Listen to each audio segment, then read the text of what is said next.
हुआ और अर्चना के साथ जब ज्यादती हुई उस समय लड़की होकर लड़ सकने का, उसकी आवाज में आवाज सरकार बनाए हिम्मत। और उसके बाद हम लोग जो चाहते थे, हम लोग का जो सम्मान चाहते थे, वो सम्मान हमको कांग्रेस में नहीं मिला। किसी लगातार महिलाओं का अपमान, महिलाओं के साथ महापौर छल रह हो चुकी रहा थी, और क्या पद चाहिए था आपको?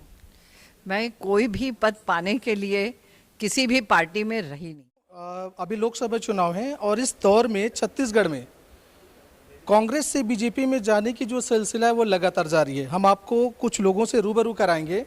ये वो शख्सियतें हैं जो प्रदेश स्तर पर अध्यक्ष रह चुके हैं कांग्रेस में, राष्ट्रीय स्तर के सचिव भी रह चुके हैं।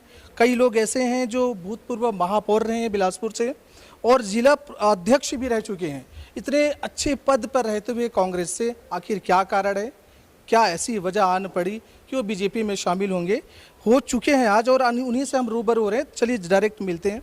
मैम, इतने दिन तक आप कांग्रेस में साथ दिए, क्या ऐसी वजह बन पड़ी कि बीजेपी में आ गए?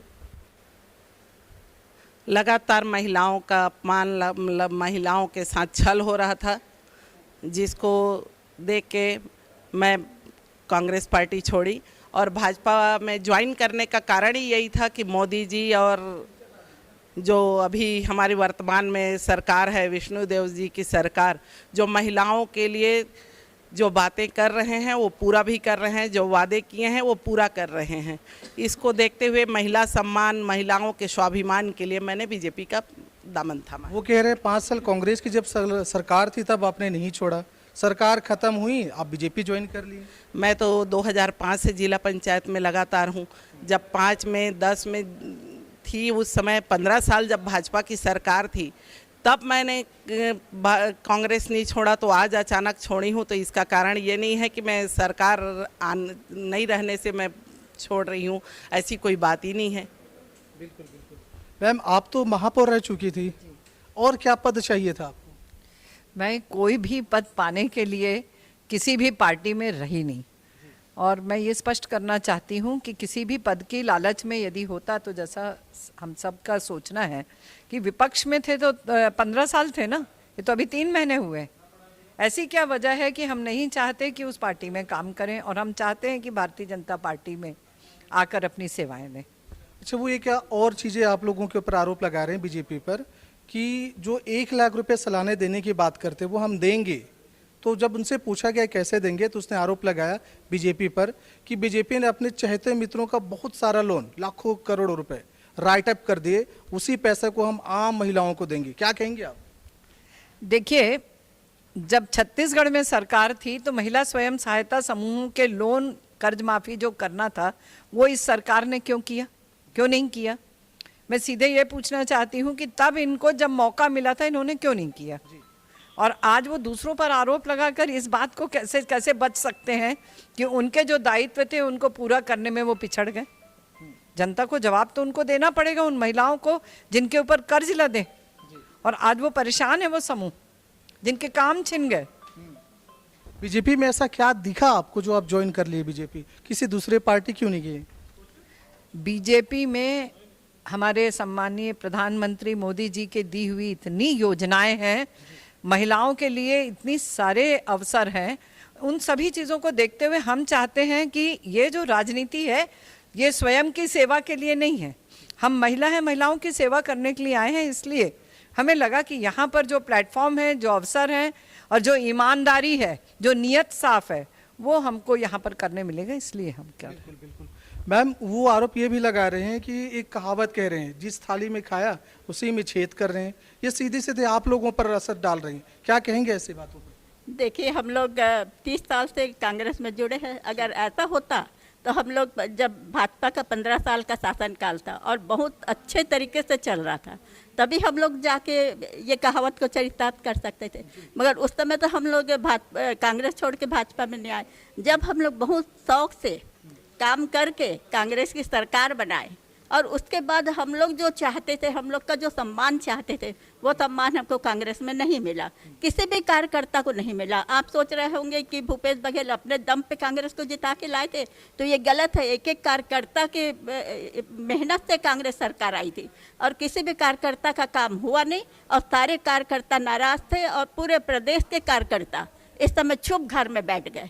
यही वजह है कि कांग्रेस का हारने का और भाजपा का जीतने का, क्योंकि भाजपा से तो जनता नाराज थी ही नहीं, वो तो सिर्फ फॉर चेंज कांग्रेस को लाई थी और कांग्रेस को फिर से वापस बिठा दी।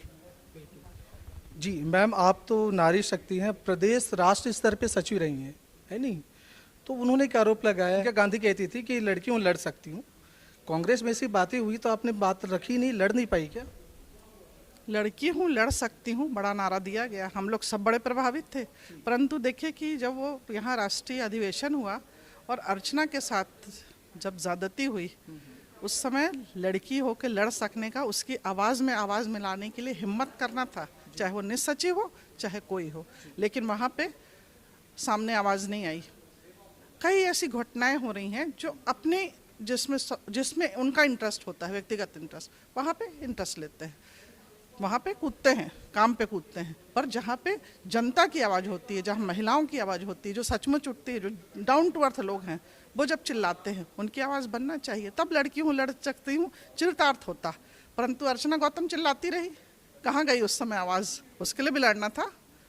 अच्छा, एक आप लोगों का मैनिफेस्टो में है वन नेशन वन इलेक्शन, और इसके जरिए बीजेपी लोकतंत्र खत्म करने वाले हैं, ऐसा आरोप लगा रहे हैं कांग्रेस, क्या कहेंगे आप? देखिए, आरोप लगाना तो बहुत सरल होता है। आज आपने मोदी जी की कार्यशैली देखा कि आपको लगा कि लोकतंत्र खत्म हो रहा है?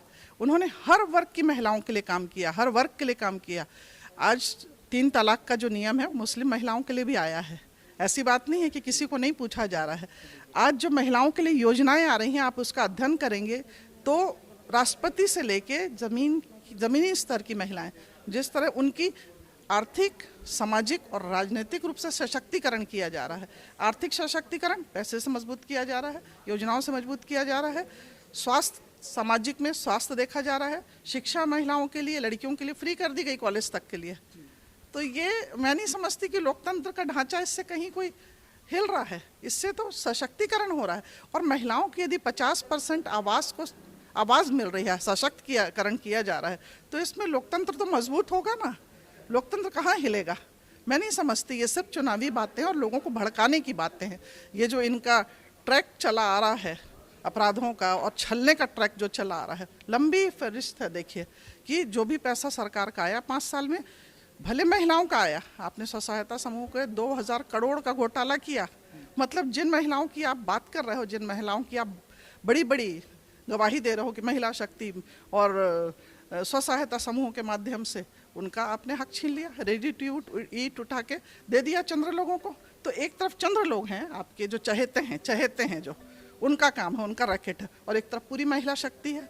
तो आप किसको लोकतंत्र कहेंगे? लोकतंत्र कौन खराब कर रहा है? यहाँ लोकतंत्र कांग्रेस खराब कर रही है, और लोकतंत्र पे जो वार कर रही है वो कांग्रेस कर रही है, भाजपा नहीं।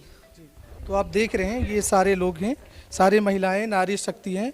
इन्होंने कुछ समय पहले ही बीजेपी ज्वाइन किया और तमाम अपनी समस्याएं, बातें क्या रही है वो बिल्कुल खुलकर आज सामने रखी है। देखते रहिए महानदी न्यूज़। जय हिंद, जय छत्तीसगढ़।